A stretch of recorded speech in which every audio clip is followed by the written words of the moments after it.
Hey folks, do you all know the history of wigs? Yes, hair wigs.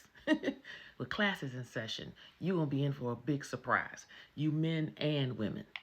This comes up because one of my previous posts, someone said that black women wear weaves and wigs because they want it to be white. And I was like, no, that's not true. Let's get to the root where wigs originated. And it may surprise you. Let's go. All right. The history of wearing wigs and fake hair spans thousands of years in various cultures, serving purposes ranging from status symbols to practical solutions for hair loss and hair protective styles. Now, let's start first where wigs originated. Where do you think they originated? Where do you think you originated from? Where mankind started? Africa. Yes, in Egypt. Ancient Egypt, okay? Origins and popularity. Egyptians were among the first documented users of wigs. Both men and women shaved their heads for cleanliness to combat lice, heat, and wearing wigs made from human hair. They made it from sheep wool and vegetable fibers. So for all of you men out there who are giving us black women a hard time because we may wear some hair extensions, you all were doing it first. Love it. It was also a symbol of status, you all. In ancient Egypt, wigs were symbols of wealth and status, with elaborate styles and decorations for the upper class. Pharaohs and high-ranking officials often wore wigs adorned with jewels and gold, and you see that in pictures all the time. So again, it's it's so funny how something that was created to make us as black people be beautiful or for status or because it was practical. Now, years later, we have used it as something to harm or to tease or to ridicule someone about us other black women. You see, in Egypt, those black folk weren't teasing a pharaoh or a woman because she was wearing a wig, but I don't know why we weaponize stuff that was created to make us beautiful. Know the root of it. It's just freaking hair. It also was used for ritual of religious and rituals. Wigs were also used during religious ceremonies to maintain a formal and divine appearance. Wow. You know, in the Bible it says that a woman's hair is her crown and glory. It doesn't say if that hair it comes out of her head or if she put it on there like they did in ancient Egypt. Your hair is your crown and your glory. So for all of you all thinking that, first of all, it is something negative, you're thinking wrong. You're thinking wrong. We started it. And it was for practical purposes, it was for religious purposes, for symbols of status. And that's a beautiful thing. And let's keep moving on down the centuries. So now we're in ancient Greece and Rome now, okay? Wigs were less common but used in theater and as part of artistic portrayals. Actors wore wigs to represent different characters. And in Rome, wigs became fashionable, particularly among women. Now let's talk about it. Since some of you all think that only black women wear and wore wigs, obviously you've never opened up a history book, ever. Because you see nothing but white women wearing these huge elaborate wigs during the Roman Empire and on, medieval period and on. So again, we've got to stop weaponizing something as trivial as hair to bring another one down. Roman emperors also wore wigs to conceal baldness or achieve a idolized look.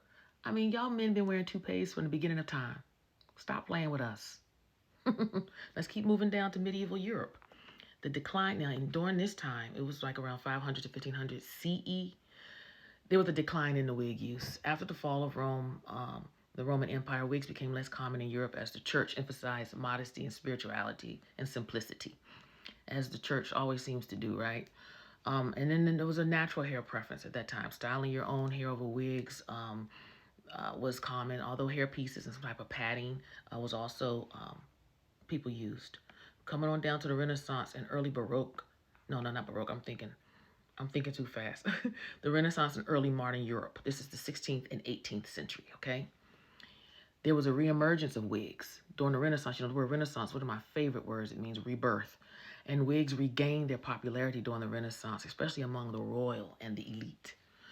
Louis the 13th and 14th of France really, when they got into rule, the wig skyrocketed because they began wearing wigs, first of all, to cover up their baldness. See, again, you men have started this whole craze of something and then flipped it on us when we start doing it to victimize us. Come on, stop doing that. Um,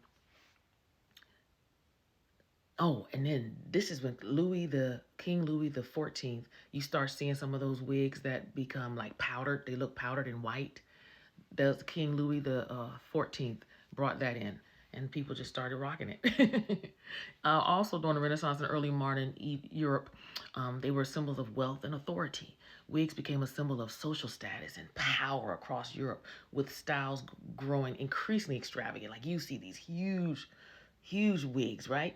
And definitely during the Baroque and the Rococo periods. And that's what I was thinking about. All right, let's keep bringing it on down to colonial and the Enlightenment eras. This is the 18th century, okay? So this is where powdered wigs, again, the 18th century was widespread use of powdered wigs. You see them all the time, especially among men in professional fields such as law, politics, and the clergy. You see this? Powdering wigs became a ritual using starch mixed with scented oils.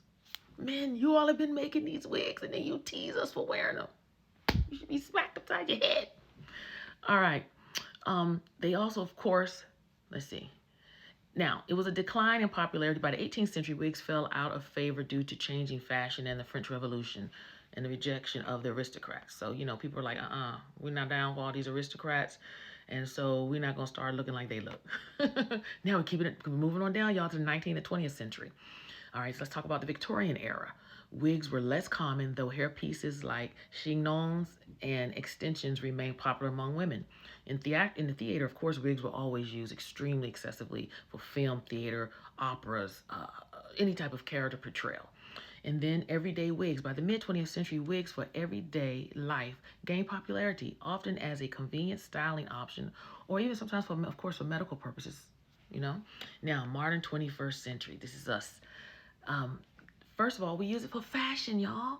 Wigs are used to experiment with. You can be anything and anybody you want to be. You can role play. I always tell my husband, honey, you never know who you coming home to, because I change my hair all the time. If you want me blonde, I'll be blonde. You want me, he didn't want me with short hair. He loves my short hair. He loves when I wear my, it's just expression.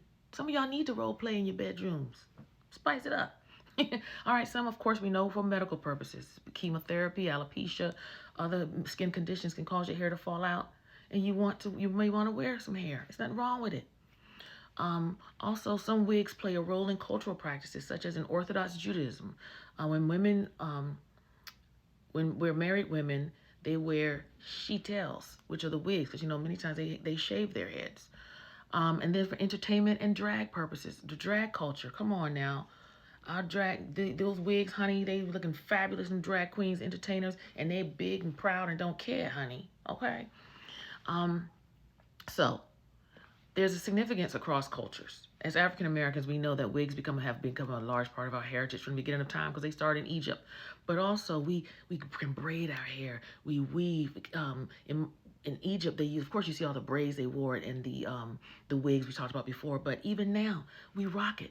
But see, we tease each other for that. But listen, when the Asian culture, they wear wigs, traditional wigs, and like the Japanese katsura, to use when they wear in the kabuki theaters and the geishas, they wear those wigs and they look beautiful.